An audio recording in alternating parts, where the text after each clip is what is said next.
En el nombre del Padre, del Hijo y del Espíritu Santo. Amén. Ven Espíritu Santo, llena los corazones de tus fieles y enciende en ellos el fuego de tu amor. Envía, Señor, tu Espíritu para darnos nueva vida y renovarás la faz de la tierra. Oh Dios, que has iluminado los corazones de tus fieles con las luces del Espíritu Santo, danos el gustar todo lo recto y bueno según tu mismo Espíritu y gozar siempre de tus divinos consuelos. Por Jesucristo nuestro Señor. Amén. Dios te salve María, llena eres de gracia, el Señor es contigo. Bendita tú eres entre todas las mujeres, y bendito es el fruto de tu vientre, Jesús.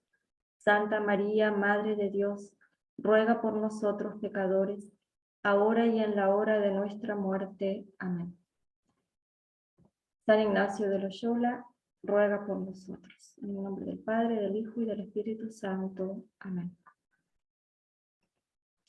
Muy bien. Bueno, continuando con lo que hemos estado viendo sobre la oración, vamos a ver un tema que está íntimamente ligado con este de la oración, y es el tema de la ascesis. Vamos a empezar la charla recordando una anécdota de la vida de Santa Teresa, que ella misma cuenta en el libro de su vida. Dice que siendo muy pequeña, se escapó de su casa con su hermanito, con la intención de ir a tierra de moros para que les cortaran la cabeza a los dos. Pero la aventura terminó pronto porque un tío los encontró en el camino y los devolvió a su casa. Entonces, al ser interrogados por sus padres, la pequeña Teresa muestra su talla de gigante, dando esta respuesta: es que yo quiero ver a Dios, y para ver a Dios hay que morir. Con esta frase tajante, Teresa quería expresar el sentido más directo de las palabras. Solo podemos ver a Dios luego de nuestra muerte física. Pero para verlo, la muerte física debe estar precedida y preparada por otra muerte, la muerte a nosotros mismos. Es lo que en el lenguaje de los espirituales se conoce como la mortificación, es decir, hacer morir a nosotros mismos, ¿no? O también se lo conoce con el término de ascesis. Ascesis es una palabra que proviene del griego clásico y designaba una serie de ejercicios metódicos para entrenar físicamente a los atletas y soldados. Era una disciplina. A esto hace referencia San Pablo en la primera carta a los Corintios, en el capítulo 9, versículos 24 al 27, cuando dice: los atletas se privan de todo, y eso por una corona incorruptible. Nosotros, en cambio, por una corona incorruptible. Así pues, yo corro no como a la aventura, y ejerzo el pugilato no como dando golpes en el vacío, sino que golpeo mi cuerpo y lo esclavizo, no sea que habiendo proclamado a los demás, resulte yo mismo descalificado. En el contexto de la espiritualidad evangélica, la ascesis designa la búsqueda de la unión con Dios mediante el esfuerzo personal y el uso de prácticas de penitencia para luchar contra los defectos y adquirir las virtudes. En el Sermón de la Montaña, nuestro Señor retoma la doctrina judía de las buenas obras y le da un espacio importante a la ascesis. Cuando digo ascesis puedo entender también mortificación, abnegación. Y esto lo hace él cuando habla del ayuno. Pero él modifica el espíritu con que lo vivían hasta ese momento y le da una mayor profundidad. En el Evangelio de San Mateo, capítulo 6, dice: cuando ayunéis, no pongáis cara triste como los hipócritas, que desfiguran su rostro para que los hombres vean que ayunan. En verdad os digo que ya recibieron su paga. Tú, en cambio, cuando ayunes, perfuma tu cabeza y lava tu rostro, para que tu ayuno sea visto no por los hombres, sino por tu Padre que está allí en lo secreto. Y tu Padre que ve en lo secreto, te recompensará. Es decir, para que el ayuno sea auténtico, debe ser practicado con el fin de complacer al Padre que ve en lo escondido, y con una nota de alegría y discreción, ¿no? Como disimulando. no como algo exterior que los hombres pueden ver y alabar. Pero Jesucristo no solo predicó la necesidad de la ascesis, sino que él mismo la practicó. Y de modo especial al comenzar su misión apostólica, mediante los 40 días de ayuno en el desierto. Justamente el relato de las tentaciones en el desierto nos revela cuál es el sentido del ayuno cristiano. Nos prepara a la escucha de la palabra de Dios. La palabra de Dios en sentido amplio, ¿no? La palabra de Dios en la Sagrada Escritura y Dios que habla en mi interior también. Dios que me habla a través de la iglesia. Dios que me habla a través de los ministros, de las circunstancias. El ayuno entonces me prepara para discernir la voluntad de Dios, en definitiva. Único alimento que puede saciar nuestra hambre espiritual. Jesucristo en el desierto nos ofrece como modelo del combate espiritual y de la ascesis que nos prepara para este combate. San Pablo, al hablar del bautismo, dice que este sacramento nos hace morir al pecado, sepultándonos con Cristo en su muerte, para que resucitemos con Él y vivamos una vida nueva. Pero la obra del bautismo continúa durante toda la vida del cristiano, y esta muerte al pecado que vive en nuestro cuerpo, el pecado vive en nuestro cuerpo, y que actúa en nosotros por medio de las concupiscencias, se da de un modo gradual por medio de la ascesis. Se va muriendo al pecado de a poco. Es importante aclarar que con la palabra ayuno debemos entender no solo la privación de alimento, sino cualquier privación de lo que nuestras inclinaciones naturales desean. Callar una palabra innecesaria, desoír un comentario hiriente, frenar un impulso de ira o de queja, renunciar a algo que nos tiene esclavizadas. Esto lo vamos a ver un poquito más adelante también. No es ninguna novedad que para la cultura hedonista reinante, que exalta la liberación de los deseos e instintos del cuerpo y niega la realidad del pecado original, las palabras ascesis, abnegación, penitencia, mortificación y otros sinónimos son por lo menos ininteligibles e incluso malsonantes.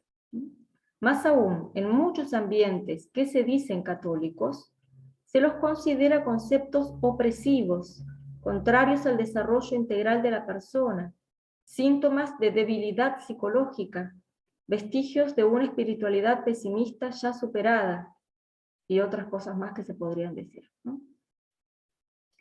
Sin embargo, la ascesis cristiana es la más realista contestación al mundo, la más realista contestación al mundo, porque se atreve a ir hasta el fondo del problema humano, hasta sus raíces ocultas en el corazón de cada hombre.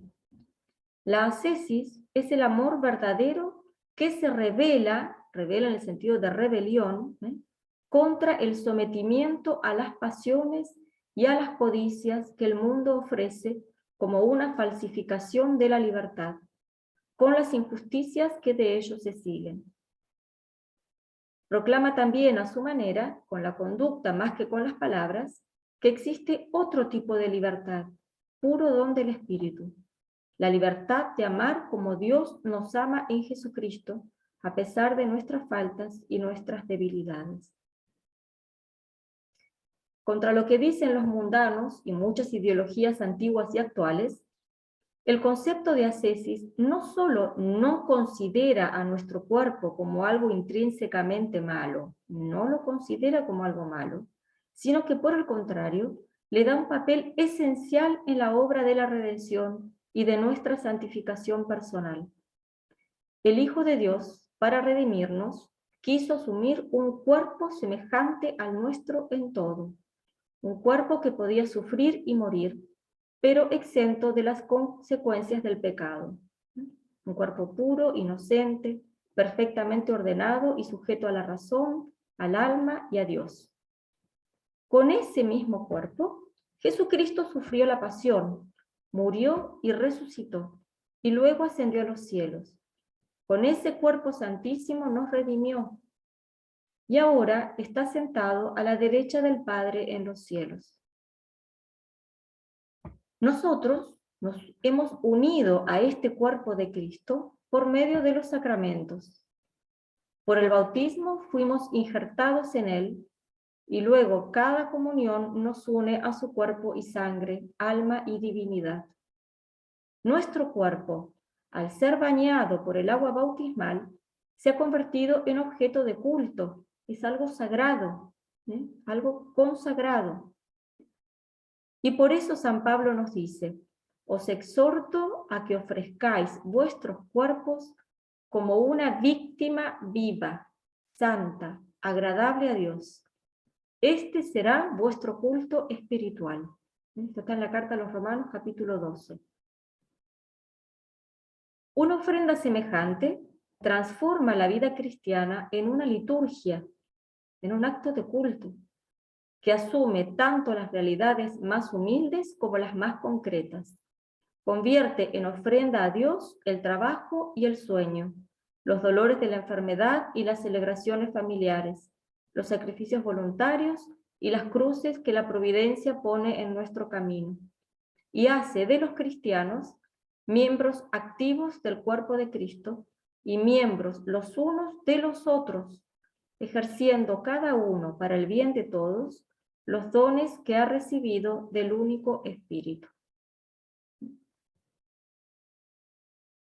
Gran instrumento es nuestro cuerpo para nuestra santificación. No es algo malo, ciertamente, y así es como lo ve en la fe cristiana. Eso es lo que nos demuestra Jesucristo al haberlo asumido en la encarnación.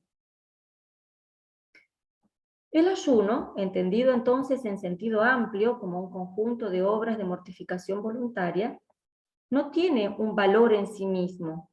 El ayuno en sí mismo no es algo bueno o malo, no tiene valor. Tiene valor en cuanto que unimos nuestras mortificaciones al misterio de la pasión de Cristo. El ayuno ofrecido para unirme a los sufrimientos de Cristo. Ese es el que tiene valor. De este modo, nos hacemos partícipes en el combate decisivo contra el mal que Cristo ha llevado a cabo victoriosamente durante su pasión y que continúa en la Iglesia y en el alma de todo cristiano. Por medio de la ascesis, continuamos librando la batalla de Dios contra el demonio y contra el pecado.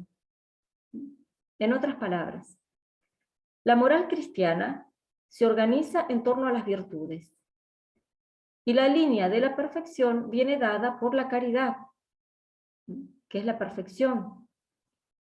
La ascesis forma parte del combate espiritual, y aquí está al servicio de las virtudes. Para eso es necesaria la mortificación, para practicar las virtudes. Tiene como objetivo remover los obstáculos que contrarrestan la virtud, sostener su esfuerzo y favorecer su impulso. Bien, esto como para tener una noción básica de lo que es la ascesis o mortificación o abnegación, o como prefieran llamar, ¿no? Ahora bien, Santa Teresa le da a la ascesis, es decir, al trabajo de la mortificación, un papel importantísimo en el progreso de la unión con Dios. Tanto que llega a decir, regalo y oración no se compadece. O sea, la comodidad y la oración no pueden ir juntas. Es justamente en ese contacto con Dios, en la oración, que descubrimos mejor las exigencias de la pureza divina. Sed santos como vuestro Padre Celestial es santo. Esta limpieza de alma requiere de nosotras una mortificación enérgica y total, pero a la vez adaptada y progresiva. Santa Teresa es hija de caballeros y lleva en sus venas sangre guerrera. Es hija de Ávila, ciudad que en pleno asedio, a lo largo de su historia, fue defendida por sus mujeres en una gesta heroica. Por eso sus escritos, los escritos de Santa Teresa, están llenos de energía guerrera. Les habla a sus monjas, pero lo que dice vale también para todo cristiano, porque va en la misma línea de las palabras de Jesucristo. Niéguese a sí mismo, cargue con su cruz y me siga. Jesucristo nos invita a todos a morir con él en la cruz. Y Santa Teresa no baja 1 milímetro el listón. Y dice así en el Camino de Perfección: si no nos determinamos a tragar de una vez la muerte, si no nos determinamos a tragar de una vez la muerte y la falta de salud, nunca haremos nada. Procurad no temerla y dejaros toda en Dios, venga lo que viniere. Esto lo dice a cuento de que se ve que algunas monjas decían, no, que esto no porque me hace mal a la salud, esto no porque me duele la cabeza, ¿no? Tragar la muerte, porque si no tragamos la muerte nunca vamos a hacer nada, porque siempre vamos a tener miedo de que nos haga mal, un ayuno, negarnos en algo, estar incómodas, ¿no? Santa Teresa quiere mujeres viriles, que sepan soportar sin quejarse unas flaquezas y malecillos, dice ella, de mujeres que vienen y luego se van. Y ella dice, muy graciosa, cuando es grave el mal, él mismo se queja. Cuando hay una cosa grave, ella misma se hace notar. Mujeres generosas desde el mismo inicio de la vida espiritual. Y dice así, ¿cómo han de comenzar? Digo que importa mucho y el todo, una grande y muy determinada determinación de no parar hasta llegar a ella. Habla de la santidad, ¿no? Venga lo que viniere, suceda lo que sucediere, trabájese lo que se trabajare, murmure quien murmurare, siquiera llegue allí, siquiera se muera en el camino, o no tenga corazón para los trabajos que hay en él, siquiera se hunde el mundo. Determinada determinación de no parar hasta llegar a la santidad. Y esta generosidad es tan necesaria que muchos no han llegado o no han pasado del inicio, por no abrazar la cruz desde el principio. Esta necesidad la expresa de una manera muy precisa, y dice, toda la pretensión de quien comienza oración ha de ser trabajar y determinarse y disponerse con cuantas diligencias pueda a conformar su voluntad con la de Dios. Y está muy cierta que en esto consiste toda la mayor perfección que se puede alcanzar en el camino espiritual. La finalidad entonces del trabajo ascético, de todas las mortificaciones y penitencias que podamos hacer, es alcanzar el don completo de la voluntad y de sí misma. Querer siempre lo que Dios quiere, que exige de nosotras un esfuerzo constante y una negación total, porque habitualmente no queremos lo que Dios quiere. Esa es la verdad pura. Y esta es la finalidad de todo el trabajo espiritual, hacer que mi voluntad sea una con la de Dios. Todo lo que os he avisado en este libro, dice Santa Teresa, va dirigido a este punto, de darnos del todo al Creador y poner nuestra voluntad en la suya y desasirnos de las criaturas. Criaturas, como ya hemos hablado cuando hicimos ejercicios, es todo lo que no es Dios, sea algo material, sea algo espiritual, sea una situación o circunstancia, desasirnos de las criaturas. San Juan de la Cruz, amigo de Santa Teresa, expone las mismas exigencias, pero con fórmulas más incisivas y a veces también más precisas. Y dice así, procure siempre inclinarse, no a lo más fácil, sino a lo más dificultoso, no a lo más gustoso, sino antes a lo que da menos gusto, no a lo que es descanso, sino a lo más trabajoso, no a lo que es querer algo, sino a no querer nada. No querer nada en el sentido de no querer nada que Dios no quiera, ¿no? No a andar buscando lo mejor de las cosas temporales, sino lo peor. y desear entrar en toda desnudez y vacío y pobreza por Cristo de todo cuanto hay en el mundo. Y dice en otro punto, desnudo con Cristo desnudo. Así tiene que estar, o a eso tenemos que tender con nuestra voluntad. Una voluntad que quiera solo y todo lo que Dios quiere.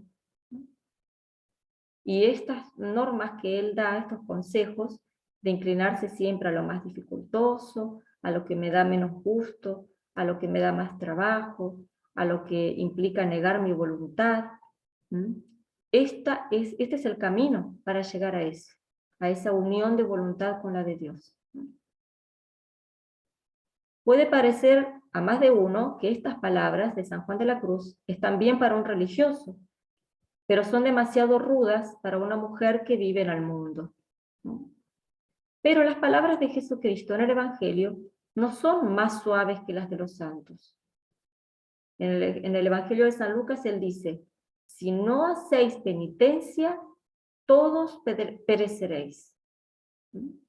Si no hacéis penitencia, todos pereceréis. Esto se lo dice a toda la gente que está alrededor de él. No se lo dice a los apóstoles solamente. Sigue diciendo en el Evangelio de San Mateo, el reino de los cielos sufre violencia y solo los violentos lo arrebatan. Jesús determina con extraordinaria claridad la calidad del esfuerzo que exige, hacerse violencia a sí mismo, ir contra mis gustos, contra mis quereres, contra mis deseos más fuertes. Y esta exigencia se extiende a todo el que quiera ser discípulo suyo. Si alguno quiere venir en pos de mí, y todo lo demás. Se trata pues de una ley universal, todo el que quiera ir en pos de Jesucristo. Así como fue necesario que Cristo padeciera eso y entrara en su gloria, también lo es para quienes quieren seguirlo.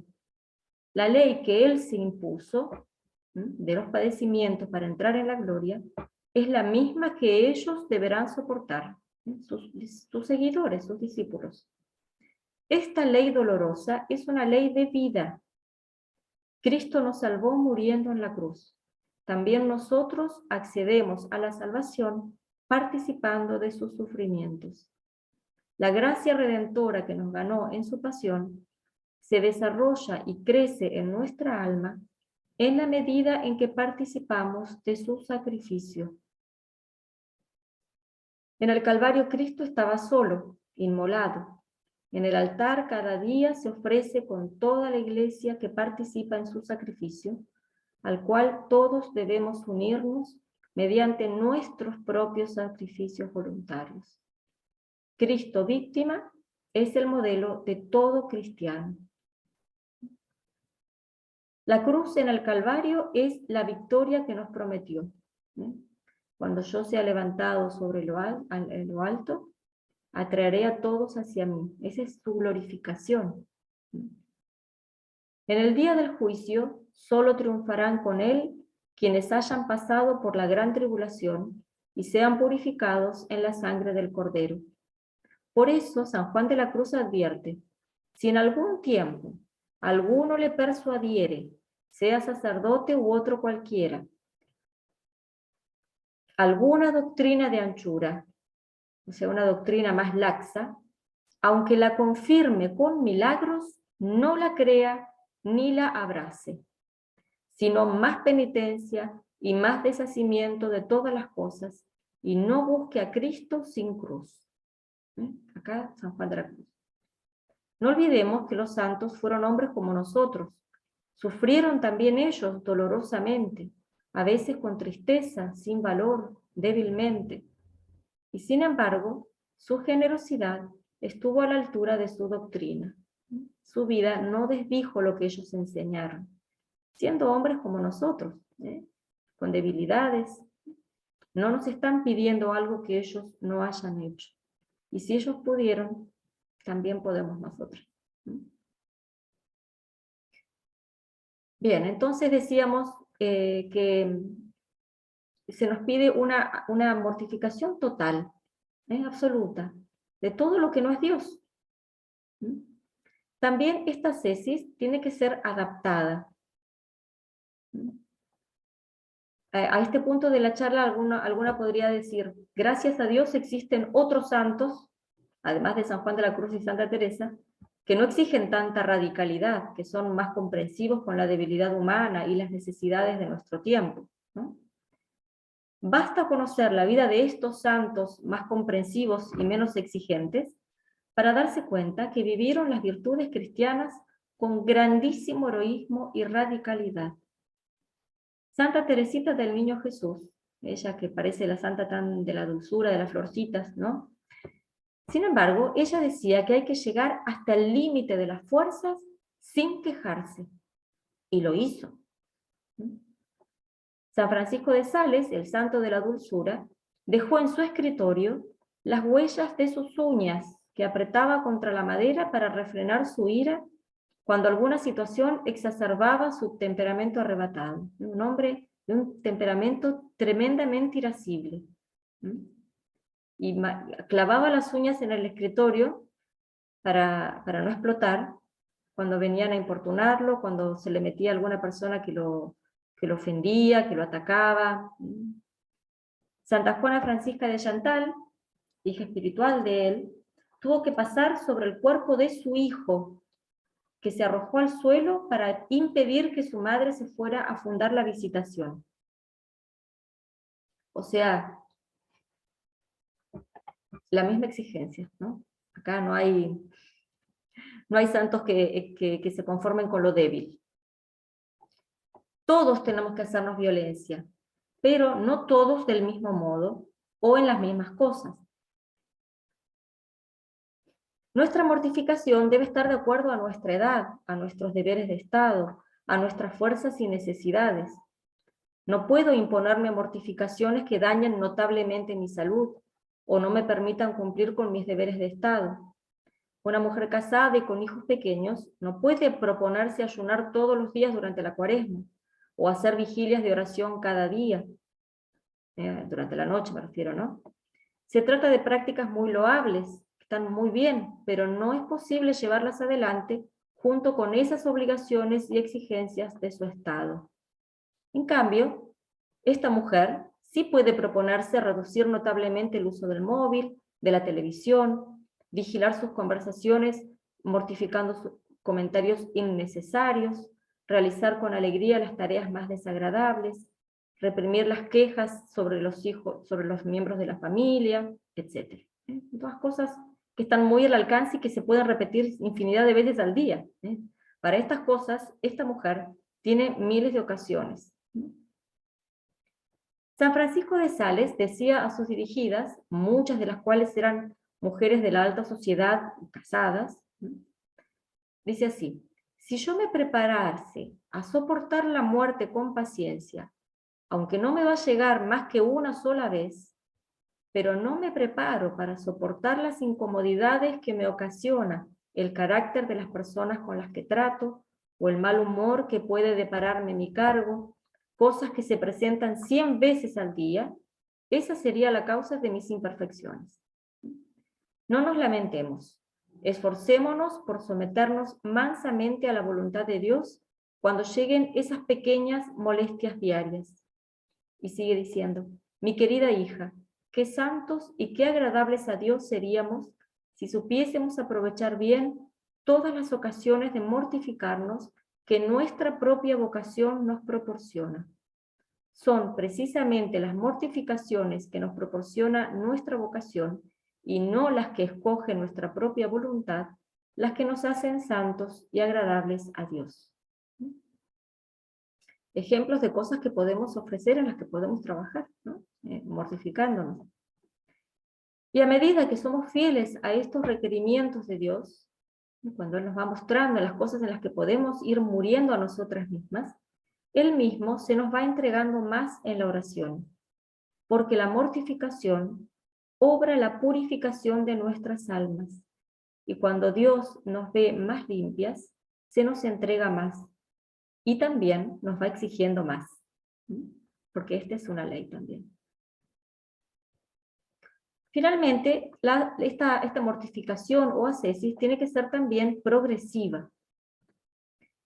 El papel de la mortificación será particularmente importante en la primera etapa de la vida espiritual, pues para los principiantes, la principal preocupación es el combate contra los pecados y los defectos. La ascesis es indispensable para desprendernos del influjo de los instintos y de las pasiones que quieren someternos, como el apego a la comida, a la bebida, la atracción del sexo y de los placeres. Es el medio necesario para dominar la sensibilidad y conseguir la libertad interior. Estos apegos que yo acabo de mencionar no necesariamente son cosas, obviamente llevadas al extremo son pecados, pero no necesariamente son malas solamente cuando me lleva al pecado, también cuando implica cierto desorden, que no va según la regla de la recta razón. En el ejemplo de los atletas, que veíamos antes, esta ascesis de la misma manera compromete al cuerpo, imponiéndole una disciplina que incluye privaciones y renuncias. Lo importante es comprender que tales desprendimientos, a veces radicales, sobre todo cuando se trata de algo que es intrínsecamente malo, yo tengo un apego a algo que es malo, o tengo un apego que me lleva de una manera así directa al pecado. Entonces, aquí la mortificación tiene que ser, o la privación tiene que ser radical, o sea, cortar en seco con eso, ¿no? Entonces, lo importante es que comprendamos que estas renuncias preparan el progreso y están al servicio de la perfección de la caridad, del amor verdadero. Para eso yo me mortifico, ¿no? Porque quiero que reine en mí el amor verdadero, que es el amor de Dios. Esta disciplina o ascesis me ayuda a descubrir mis cualidades morales, es decir, las virtudes que yo tengo que trabajar, y me abren el camino a la edad adulta, en el plano espiritual. ¿Cómo vamos a adquirir la virtud de la fortaleza, por ejemplo, si no nos ejercitamos regularmente en ella, luchando contra la pereza, aceptando las dificultades y las pruebas, renunciando a seguir la pendiente de lo fácil y lo cómodo? Nunca vamos a crecer a la fortaleza si no la practicamos un poco todos los días. Pero este combate diario debe ser gradual y a la vez perseverante. Perseverante. No se puede subir una montaña en un minuto o con solo un esfuerzo. Es necesario comenzar de a poco con esas cosas concretas y reales que están a mi alcance y de acuerdo a mis fuerzas. Pero también hay que estar muy atentos a la voz de Dios, a las insinuaciones de la gracia que pueden venirnos en la oración o durante las actividades del día, que nos pone delante la ocasión de mortificarnos en algo. San Francisco de Sales nos da muchos ejemplos que cada uno puede tomar para sí según sus propias circunstancias. Él decía así: soportad con toda dulzura las pequeñas ofensas, esas palabritas que a veces nos hieren. Soportad con toda dulzura las pequeñas ofensas, las ligeras molestias y privaciones que sufrís a diario, pues con todas estas menudas ocasiones, si las aprovecháis con amor y dilección, ganaréis enteramente su corazón, el de Jesucristo, y será todo vuestro. ¿Cómo derrite a Jesucristo vernos soportar con mansedumbre cosas que nos repugnan? Le compra el corazón. Las pequeñas obras de caridad de cada día, un dolor de cabeza o de muelas, una desilusión. ¿Cuántas veces teníamos algo proyectado y por un detallito que se nos escapó o por una equivocación de alguien, se vino todo abajo? Y eso nos hace enfadar muchas veces, ¿no? Soportarlas con paciencia, disimulando. Las rarezas del marido o de la mujer, el vaso que se rompe, un desprecio o una burla, un objeto querido que se me pierde, la molestia de tener que acostarse pronto y levantarse temprano para rezar, para comulgar, para poder ir a misa, el ligero sonrojo que sentimos a veces al hacer ciertas devociones en público, manifestar nuestra fe públicamente, eso a veces no puede llegar a costarnos en ciertos ambientes. Y bueno, hacer de tripas corazón y hacer el gesto, la señal de la cruz cuando paso delante de una iglesia, o hacer, no sé, la reverencia como corresponde al entrar en la iglesia, a pesar de que voy acompañada de gente que se burla de todo eso. En fin, sigue diciendo el santo, todos estos pequeños sufrimientos, aceptados y abrazados con amor, agradan mucho a la divina bondad, que ha prometido que por un solo vaso de agua dará un océano de felicidad a sus fieles. Y puesto que esas ocasiones se nos presentan a cada momento, si las empleamos bien, son un magnífico medio de acumular grandes riquezas espirituales. Cuando nos hemos acostumbrado a dejarnos llevar por los impulsos y queremos comenzar a vivir según la voluntad de Dios, nos llueven ocasiones de negarnos a nosotras mismas y nos sorprendemos de todo lo que debemos cambiar. ¿Nos pasa? Ahora, cuando terminemos la charla, piense cada una de todas las cosas que hemos estado acá mencionando, que nos han, de la cita que les acabo de leer de San Francisco de Sales. ¿Cuántas ocasiones al día tenemos de mortificarnos? ¿Sí? Un retraso, ¿sí? Un problema que hubo con uno de los hijos, y inmediatamente nos quejamos, nos enfadamos, perdemos la paciencia. ¿Cuántas ocasiones tenemos para mortificarnos? Entonces empezar a abrir el ojo para no dejarlas escapar. No tenemos que desanimarnos cuando vemos cuántas cosas tenemos que cambiar y cuántas veces caemos en el día justamente por desaprovechar estas ocasiones, porque se nos escapan, porque estamos acostumbrados a dejarnos llevar por el genio, y entonces después de que nos dejamos llevar por el genio, recapacitamos y digo, yo tendría que haber hecho esto, otro. No desanimarnos. Dios tiene mucha paciencia con nosotras, mucha paciencia. Y más que nuestra perfección exterior, quiere nuestra humildad. Nuestra humildad. Y por eso se conforma con nuestra perseverancia en levantarnos. Perseverancia en levantarnos. Porque lo que distingue a los santos de los que no lo son, no es el no caer, sino la rapidez con que se levantan de las caídas. La rapidez y la alegría con que se levantan de las caídas. Sigue diciendo San Francisco de Sales y termino con este texto larguito. Hija mía, tenéis que hacer un gran esfuerzo por ser dulce y por someteros a la voluntad de Dios, no solo en cosas extraordinarias, sino sobre todo en los pequeños disgustos cotidianos. Preparaos por las mañanas, al dar gracias después de comer o antes y después de cenar, y obtendréis con ello vuestra recompensa.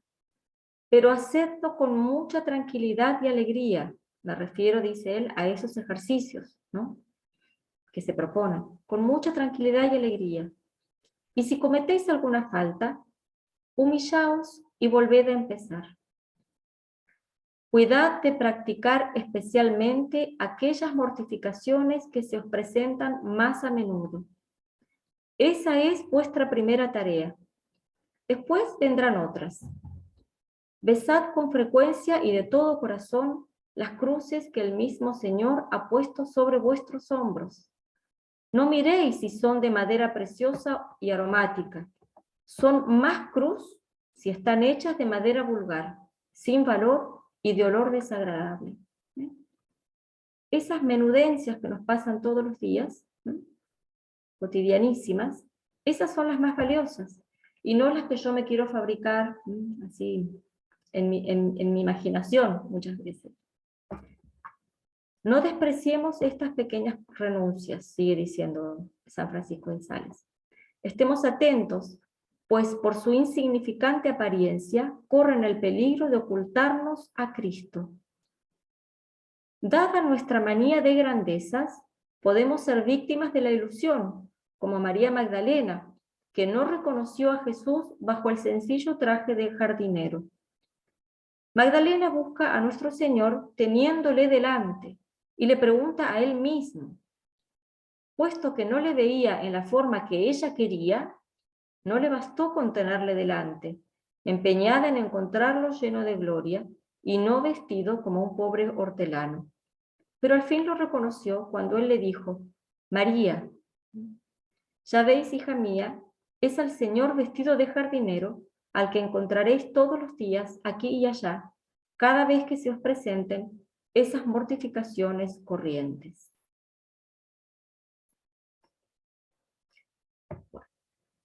En el nombre del Padre, del Hijo y del Espíritu Santo. Amén. Te damos gracias, Señor, por todos los beneficios recibidos de tu bondad, por Jesucristo nuestro Señor. Amén.